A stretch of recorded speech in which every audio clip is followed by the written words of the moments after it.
이 시간 우리에게 주시는 하나님의 말씀은 에베소서 2장 19절에서 22절까지의 말씀입니다. 에베소서 2장 19절에서 22절까지의 말씀을 봉독하겠습니다. 그러므로 이제부터 너희는 외인도 아니요 나그네도 아니요 오직 성도들과 동일한 시민이요 하나님의 권속이라. 너희는 사도들과 선지자들의 터 위에 세우심을 입은 자라.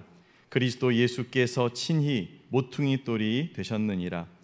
그의 안에서 건물마다 서로 연결하여 주 안에서 성전이 되어가고 너희도 성령 안에서 하나님이 거하실 처소가 되기 위하여 그리스도 예수 안에서 함께 지어져 가느니라. 아멘. 하나님께서 우리에게 2023년을 허락해 주셨습니다. 그 첫 주일 예배를 이 시간 주님께 올려드립니다. 우리가 지금 모인 이곳은 소정교회입니다. 그런데 엄밀히 말하면 모인 이 장소는 교회가 아니라 소정교회의 예배당입니다. 본질적인 의미에서의 교회는 건물이 아니라 예수 그리스도를 주로 고백하는 그 성도들의 모임이 교회죠. 그렇다고 해서 성도들이 단순히 모여만 있다고 교회가 되는 것은 아닙니다. 교회에는 목회자와 복음의 헌신자들이 있어야 하고 또 재직들이 필요합니다. 마치 건물을 세우듯이 모든 성도들이 함께 어우러져서 또 각자의 은사를 따라 섬기면서 함께 예배하고 그리고 함께 섬기며 나아갈 때 교회 공동체가 교회로서의 면모를 갖추어 나가게 되는 것이죠. 자, 그러므로 교회의 승패는 교회 건물의 겉모습이 아니라 이와 같은 본질적인 성전 건축을 어떻게 이루느냐 여기에 달려있다라고 해도 과언이 아닐 것입니다. 2023년 우리 교회의 표어는 주 안에서 함께 지어져가는 교회입니다. 주 안에서 함께 지어져가는 교회. 그동안 코로나로 우리는 흩어져 있었지만 2023년에 우리는 소원해진 성도의 교제, 영적인 양육, 또 각종 소그룹을 통한 역동성에 주안점을 두고 교회를 세워 나아가고자 합니다. 자, 우리가 주 안에서 함께 교회로서 지어져 가야 하는데 이것을 위해서 먼저 알아야 하는 것은 그렇게 교회로 지어져 가는 우리가 누구냐라는 겁니다. 왜요? 우리가 교회를 이루어 가야 하기 때문에 우리가 누군지를 알아야 하지 않겠습니까? 기본적으로 우리는 예수님을 통해 구원을 받은 하나님의 백성들, 하나님의 자녀들입니다. 하나님은 죄와 허물로 죽은 우리를 그리스도 예수와 함께 살리셨고 우리를 구원하셨습니다. 값없이 주신 은혜입니다. 자, 그런 우리가 교회로 지어지기 위해서는 제일 먼저 알아야 하는 것은 하나님이 나를 구원하셨다라는 것을 알고 믿는 것이죠. 그런데 이와 같은 개인의 구원에만 관심을 두어서는 교회로서 지어져 가기에는 부족함이 있습니다. 우리가 서로에게, 여러분이 옆에 있는 성도들에게, 그분이 여러분에게 어떤 존재인가, 어떤 존재로 하나님께로부터 부름을 받았는가를 이해하는 것이 중요합니다. 우리가 읽은 본문의 2장 19절에서 그래서 이렇게 말씀하십니다. 그러므로 이제부터 너희는 외인도 아니요 나그네도 아니요 오직 성도들과 동일한 시민이요 하나님의 권속이라. 아멘. 언제 교회에 등록했는지는 그렇게 중요하지 않습니다. 20년, 30년 이상이 되었든 지난주에 막 등록을 했던 그것보다 중요한 것은 뭐냐 하면 우리의 존재가 어떤 존재가 되었느냐라는 겁니다. 우리는 이 교회 공동체 안에서 더 이상 외인이 아닙니다. 외부 사람, 외국인이란 뜻이거든요. 그 외지 사람이 아닌 거예요. 우리는 내부 사람입니다. 스쳐 지나가는 나그네가 손님이 아니라 우리는 한 공동체 안에 들어와 있는 사람들이고요. 그리고 성도들과 동일한 시민이요. 동료 시민이라는 거예요. 로마 시대에 로마 시민권을 가지고 있다는 것이 얼마나 대단한 일입니까? 함부로 재판을 하지 않고는 매도 때릴 수 없어요. 보호를 받습니다. 여러분, 우리는 하나님의 나라의 시민이라는 것입니다. 우리의 정체성은 여기에 있습니다. 그리고 또 한 가지가 무엇입니까? 하나님의 권속이라. 오늘 이 권속에 대해서 이야기를 하려고 합니다. 여러분, 권속이라는 말 어떤 뜻인지 아시겠습니까? 한 집에 사는 식구를 일컫는 말입니다. 정확한 번역입니다. 어떻게 하면 우리가 하나님의 권속, 그러니까 하나님과 한 집에 사는 그런 가족으로서 더 잘 살아갈 수 있을까? 그래서 그리스도의 몸으로 그리고 교회로 지어져 갈 수 있을까? 이 고민을 하자는 겁니다. 자, 권속이 되기 위해서는 첫 번째로 그리스도의 피로 우리가 가까워져야 됩니다. 우리가 서로 멀면 가족이 되기가 어렵죠. 예수님의 피로 가까워져야 합니다. 우리가 시간상 19절부터 읽었지만 이 앞에 13절을 보시면요, 이렇게 말씀합니다. 이제는 전에 멀리 있던 너희가 그리스도 예수 안에서 그리스도의 피로 가까워졌느니라. 아멘. 그리스도의 피로 가까워졌다는 것은 그분의 십자가의 희생을 의미하는 것이죠. 그 희생으로 말미암아 우리가 동일한 하나님의 자녀가 되었다는 것입니다. 예수님의 피로 말미암아서 우리가 얽혀진 그런 관계가 되었다는 거예요. 그분의 희생으로 인해서 구원받은 우리들에게는요, 영적으로 누구의 피가 흐르는 겁니까? 예수 그리스도의 피가 흐릅니다. 피는 생명을 뜻하죠. 우리의 영혼에는 주님의 피가 흐르고 주님의 DNA가 우리 안에 새겨져 있습니다. 우리의 내면에는 예수 그리스도의 사랑으로 충만하다라는 겁니다. 자, 그래서 오늘 새해 첫날 예수님께서 초대해 주신 이 거룩한 성찬 예식에 우리가 참여하게 될 텐데, 우리들은 이 예식에 참여하면서 무엇을 묵상해야 됩니까? 한 피 받아 한 몸 이룬 형제와 친구들, 예수 그리스도의 피에 그 연합체 안에 들어와 있는 그런 공동체라는 겁니다.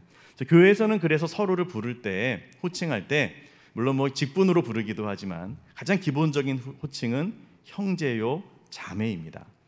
왜요? 우리의 아버지는 하나님 아버지이시고 같은 아버지 아래에 있는 그러한 영적인 혈연 관계에 있기 때문입니다. 이것을 오늘 본문에서는 권속, 식구라고 표현하고 있는 것이죠.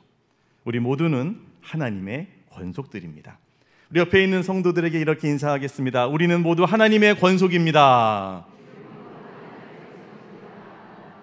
예, 그렇습니다. 피는 물보다 진합니다.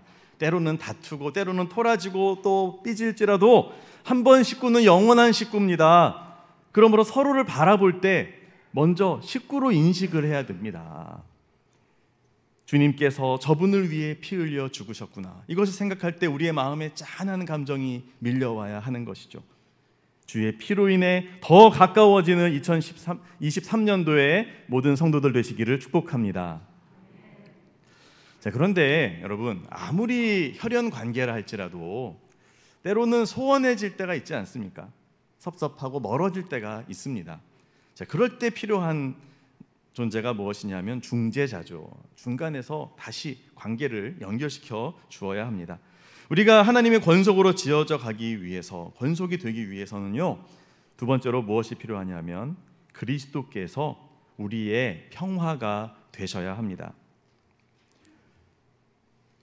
우리가 읽은 2장 본문의 그 앞에 보시면 14절에 이런 말씀이 있습니다. 그는 우리의 화평이신지라 둘로 하나를 만드사 원수된 것 곧 중간에 막힌 담을 자기 육체로 허시고. 예수님은 우리의 무엇이라고요? 화평이다. 우리의 평화라는 겁니다. 예수님은 우리의 평화를 위한 보증수표와도 같습니다. 자, 우리가 서로 갈라져 있어요. 서로 마음이 상해 있어요. 그때 예수님이 중간에 오셔서 이쪽에 손을 딱 잡아주시고 저쪽에 손을 딱 잡아주시고 너희 둘이 같은 형제야, 같은 자매야 하면서 둘을 연결시켜 주실 때 우리에게 평화가 온다는 겁니다. 어떻게 그것이 가능합니까? 주님이 우리에게 놀라운 사랑을 주셨기 때문이죠. 여러분, 1만 달란트를 빚진 자의 이야기 알고 계시지 않습니까? 주님은 우리에게 1만 달란트를 탕감해 주신 분이십니다. 우리가 하나님께 지은 죄의 그 무게를 빚으로 따진다면 1만 달란트만큼의 빚이라는 거예요.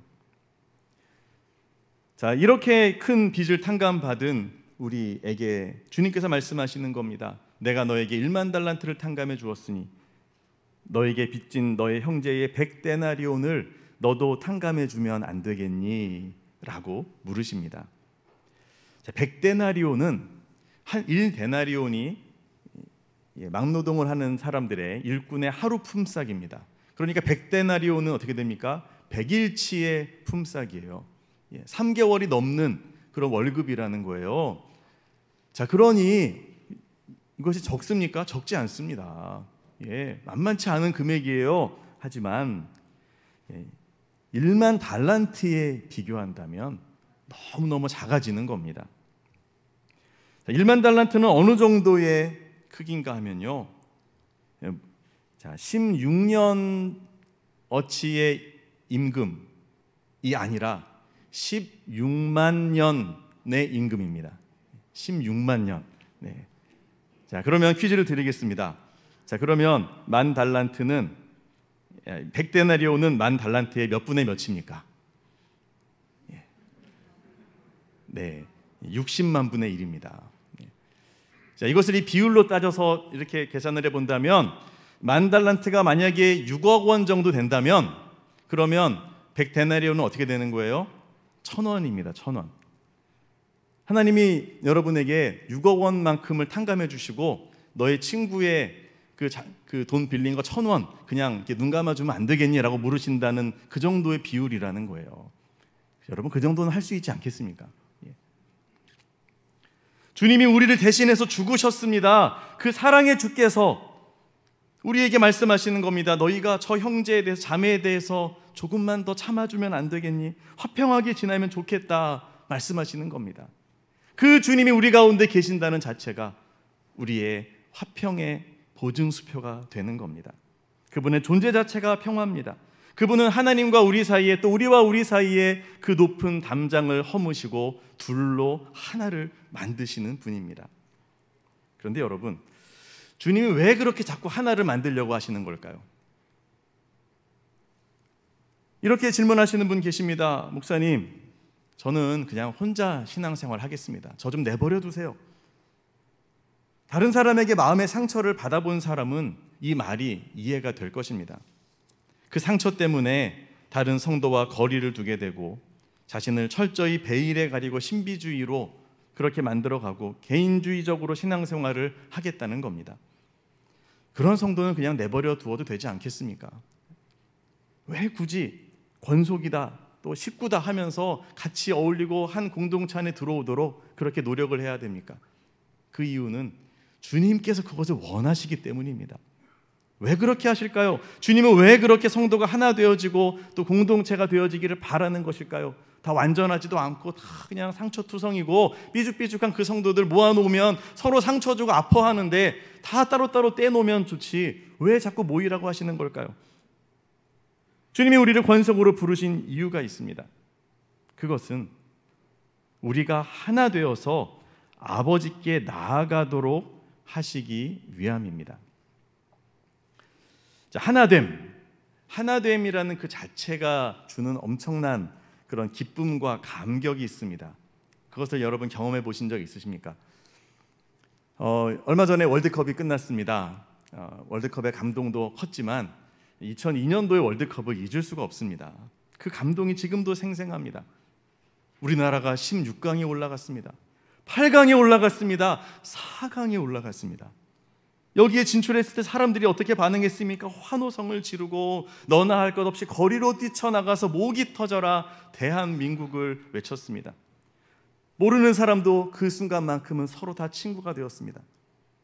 축구에서 이긴 것도 이긴 것이지만 다 그렇게 같은 마음으로 한 나라라고 하는 이 공동체 안에 우리가 속해 있다라고 하는 것이 이렇게 감동스럽고 또 감격스러웠던 적도 없었던 것 같습니다. 하나됨, 마음이 하나 된다는 것은 그런 감동을 우리에게 줍니다. 여러분, 하물며 함께 영원한 생명을 얻은 구원의 감격을 하나님 앞에서 동시에 함께 노래하는 그때의 감동은 어떠하겠습니까? 상상할 수 없는 감동이죠. 축구에 하나 이겼다고 그렇게 난리를 치는데 여러분, 영원한 영생의 구원을 누리고 죄로부터 완전히 자유해진 그런 온전한 영광 가운데 거할 때의 감격, 그것이 나 혼자가 아니라 함께한다 라고 했을 때의 그 감격은 얼마나 크겠습니까? 그런데 여러분, 많은 교회들이 예배 때, 소그룹 모임 때 그런 감동을 전혀 느끼지 못하는 경우가 있습니다. 모이려고 하지도 않고요. 모여도 차가운 기운만 감돕니다. 그냥 빨리 회비 내고 가세요. 그냥 이런 분위기입니다. 어딜 가도 예수님의 은혜가 보이지를 않습니다. 왜 그렇습니까? 여러분, 진정한 기쁨은 우리가 함께 하나님 앞에 나아갈 때 누릴 수 있기 때문입니다. 하나님은 우리가 함께 와야 주시는 은혜를 따로 준비해 놓고 계십니다. 한 사람 한 사람이 하나님께 나아갈 수 있죠. 예, 은혜를 주십니다. 그러나 함께 나아갈 때 누리는 은혜를 얻을 수는 없습니다. 예수님은 두세 사람이 내 이름으로 모이는 곳에 내가 그들 가운데 있겠다고 말씀하셨습니다. 여러분, 한 사람은 누릴 수 없는 겁니다. 그 은혜를. 적어도 2명, 3명 이상이 교회로 모일 때 그때 얻는 은혜가 있습니다. 더불어 화평할 때 주님을 만나게 된다라고 말씀하셨습니다. 히브리서 12장 14절 말씀, 우리 자막을 보시면서 함께 큰 소리로 읽겠습니다.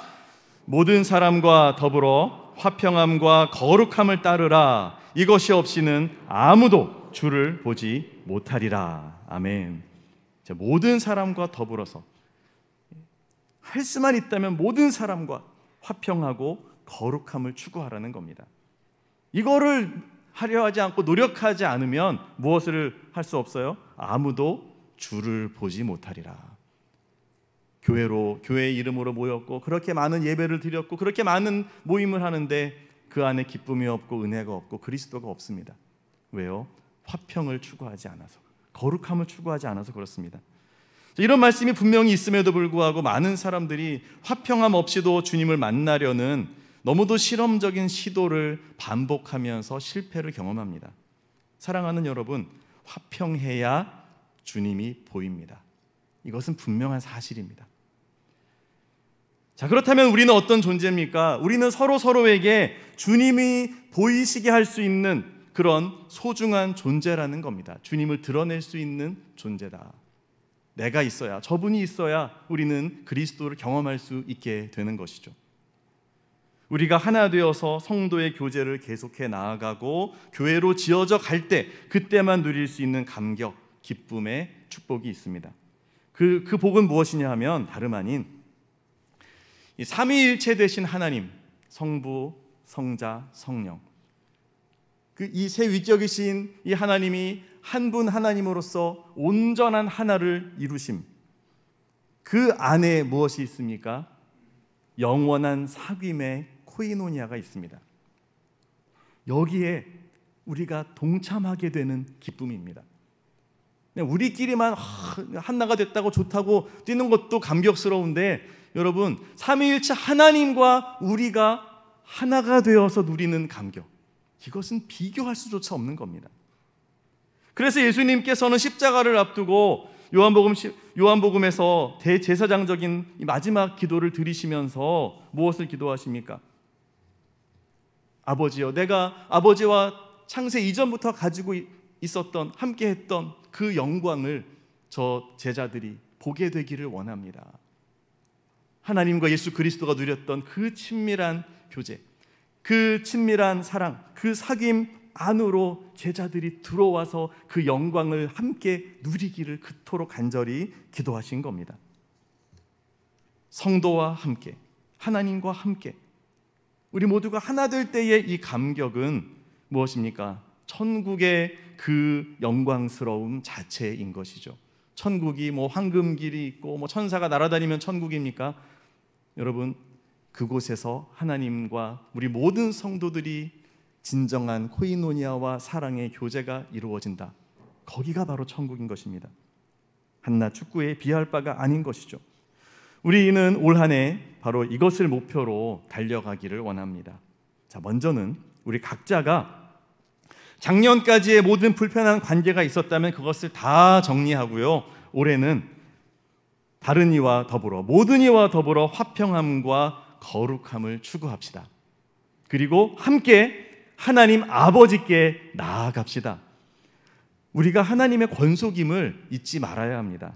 우리는 더 이상 외부 사람이 아니고요, 주님 안에서 한 가족입니다.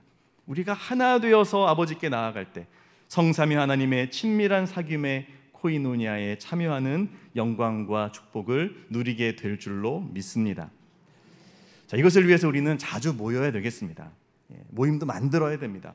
우리 2023년도에는요, 우리 소그룹들을 많이 만들 겁니다. 교회에서도 만들 것이고 여러분들이 신청해서 만들 수도 있습니다. 탁구 동아리, 우리 캘리그래프를 하는 동아리, 악기를 배우는 모임, 음악을 배우는 모임, 여러 가지 모임들, 또 성경을 공부하는 모임, 기도, 양육의 모임, 또 선교적인 모임, 선교적인 교회의 모임들, 여러 가지 소그룹을 만들 거고요. 무엇보다도 매주 모이는 마을 모임이 중요합니다. 이 마을 모임에 들어오지 않은 분들 많이 있잖아요. 그분들이 함께 들어와서 진정한 이 거룩한 교제를 누리는 이 은혜를 우리가 입기를 원합니다. 그리고 교회적으로는 이것을 위해서 좀 지원을 해야 되는데 어떻게 할까 고민을 하다가요, 이렇게 하기로 했습니다. 정책당을 하면서 이제 매월 4번째 주일에는 찬양 예배를 우리 각 소그룹별로 드리기로 했습니다.